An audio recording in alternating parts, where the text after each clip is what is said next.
जय माता दी सभी भक्तों को। आप सभी भक्त मेरा प्रणाम स्वीकार करें। आप सभी का महाकाली धाम में स्वागत करता हूं। आज हम बात करेंगे ध्यान। ध्यान एक ऐसी प्रैक्टिस है, मेडिटेशन। इसके बारे में सब लोग जानते हैं। बहुत लोगों ने यूट्यूब से सुना है, बहुत लोगों ने किताबें पढ़ी हैं। आप ध्यान के मंत्र, कोई भी ग्रंथ पढ़ो तो उसमें लिखा होता है कि ध्यान इस मंत्र से करें। हर एक देवी देवता का ध्यान मंत्र दिया होता है।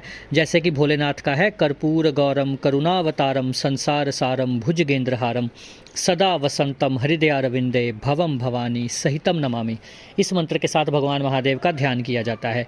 पर किसी को भी ध्यान की सही विधि नहीं पता है, और ध्यान कितने समय करना चाहिए, कब करना चाहिए, कौन सा समय सबसे बढ़िया रहता है, अलग अलग हर किसी ने अपना ज्ञान दिया हुआ है।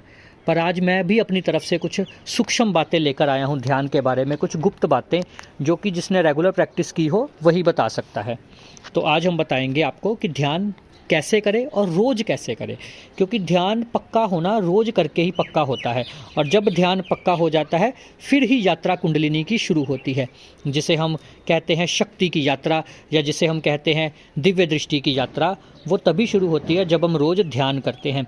बिना ध्यान के आपका आज्ञा चक्र जागृत नहीं हो सकता। देव कृपा हो जाए, शक्तिपात हो जाए, वो अलग बात है। पर अगर आपने खुद से करना है, खुद अनुभव करना है, तो आपको ध्यान करना ही पड़ेगा। ध्यान है एक चीज़ पर फोकस करना, ध्यान है। जब आप कोई काम भी ध्यान से कर रहे हो तो आपका ध्यान लग रहा है। तो इसी प्रकार जब आप कोई भी भजन सुनते हो, कोई भी मंत्र आप लगातार जपते हो, तो आपका ध्यान, जब आप एक मंत्र को लगातार आधा घंटा पौना घंटा जपते हो तो उसके बाद आपका ध्यान पक जाता है, ऑटोमेटिकली लगना शुरू हो जाता है, आपको लगाना नहीं पड़ता। इसीलिए हम बोलते हैं कि सबसे पहले जाप जरूर करें। शून्य ध्यान नहीं करना चाहिए। शून्य ध्यान अपने आप लगना चाहिए, वो आपका खुद लगे, आप मत लगाओ।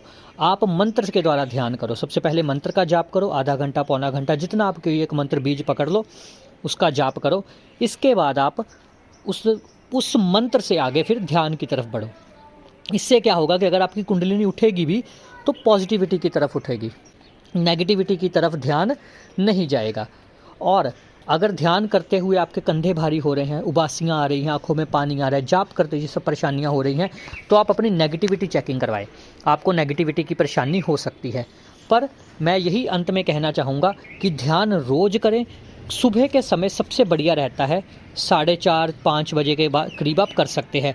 पर अगर आप दिन में आप बहुत बिजी रहते हो तो आप दिन के किसी भी समय ध्यान कर सकते हो, इसमें कोई भेद नहीं है। आप दोपहर 2 बजे कर सकते हो, आप सुबह 9 बजे कर सकते हो, आप शाम को 10 बजे कर सकते हो। जब आपको समय ठीक लगे, जब आपको समय उपयुक्त लगे, तब आप ध्यान कर सकते हो। ध्यान में पहले शुरुआती दिनों में ज़रूरी नहीं है कि आलती पालती मारकर बैठना है या ध्यान की कोई मुद्रा बनानी है, ये सब ज़रूरी नहीं है। सबसे पहले आपने आरामदायक पोजीशन पर बैठना है, चाहे आप कुर्सी पर बैठ जाओ। लेट के ध्यान नहीं करना है, वो सही नहीं होता है। कोशिश यही करनी है कि लेट के ध्यान नहीं करना, एक आरामदायक कुर्सी पर बैठ जाओ। नहीं तो आलती पालती मारकर बैठना है तो पीछे कमर को कोई सहारा दे सकते हो। एकदम आरामदायक पोजीशन होनी चाहिए, कोई दर्द नहीं होना चाहिए शरीर में कहीं भी, नहीं तो ध्यान आपका दर्द की तरफ जाएगा। इसीलिए, और उसके बाद एकदम शांत होकर अपने माथे के बीचों बीच, जहाँ पर बिंदी लगाते हैं, जहाँ पर दिव्य दृष्टि होती है, वहाँ पर आप ध्यान लगाइए। जहाँ पर तिलक करते हैं वहाँ पर आप ध्यान कीजिए, आज्ञा चक्र पर। धीरे धीरे जब आप रेगुलर इस प्रैक्टिस को करते रहोगे, 10 मिनट बस बैठना है। उसके बाद ध्यान में आपके जो विचार आ रहे हैं, कोशिश करनी है कि उनको याद ना रखा जाए। पर कभी कभी क्या होता है कि ध्यान में बहुत ही गूढ़ विचार आ जाता है, उस विचार को लिख लेना है। लिखने का आपको बहुत फ़ायदा होगा। जब आप महीने बाद, 2 महीने बाद वो कॉपी अपनी देखोगे तो ऐसे ऐसे विचार आपने लिखे होंगे जो आप सोच भी नहीं सकते कभी। तो ये बात याद रखनी है। 12.5 मिनट का ध्यान होता है जो मेरे गुरुदेव जी द्वारा बताया गया है। 12.5 मिनट का ध्यान पक्का होता है। पर इस 12.5 मिनट तक पहुंचने के लिए आपको आधा घंटा भी लग सकता है, आपको 1 घंटा भी लग सकता है, आपको 10 मिनट भी लग सकते हैं। वो आपकी समर्था के ऊपर है कि आप कितने समर्थ हो, कितना आपने जाप किया है। इसके बाद कई बार बोला जाता है कि बिना गुरु के ध्यान नहीं करना चाहिए। तो मैं ये बात बोलता हूँ कि बिना गुरु के, गुरु ना सही, अगर आप किसी से दीक्षा नहीं लेना चाहते, पर बिना किसी मार्गदर्शक के आपको ध्यान नहीं करना चाहिए। एक मार्गदर्शक होना चाहिए जो आपको बता सके कि आप यहाँ पे सही जा रहे हो, यहाँ पे आप गलत जा रहे हो, ये आपका ध्यान ऐसे चल रहा है, आप ठीक जा रहे हो या आप नहीं जा रहे हो। इस प्रकार से अगर आप ध्यान की बारीकियों को और सीखना चाहते हो और इसके बारे में जानना चाहते हो तो आप महाकाली धाम से भी जुड़ सकते हैं।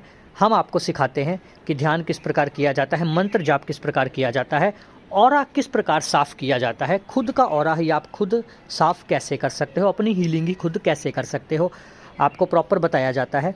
उसके लिए आप हमारे साथ जुड़ सकते हो। इसके बाद आप रेगुलर ध्यान कीजिए, यही मेरी आपसे अनुरोध है। भक्ति कीजिए, नाम जप कीजिए, जितना देवता में मन लगा सकते हैं, जितना देवता के प्रति आपका आकर्षण होगा उतना ही आपका ध्यान गूढ़ा होगा, ध्यान पक्का होगा। ब्रह्मचर्य पालन कीजिए, अच्छे तरीके से नाम जप कीजिए, भगवत दर्शन कीजिए, भगवत प्राप्ति कीजिए। आप सबके मंगल भविष्य की कामना के साथ जय माता दी, जय माता दी, जय माता दी।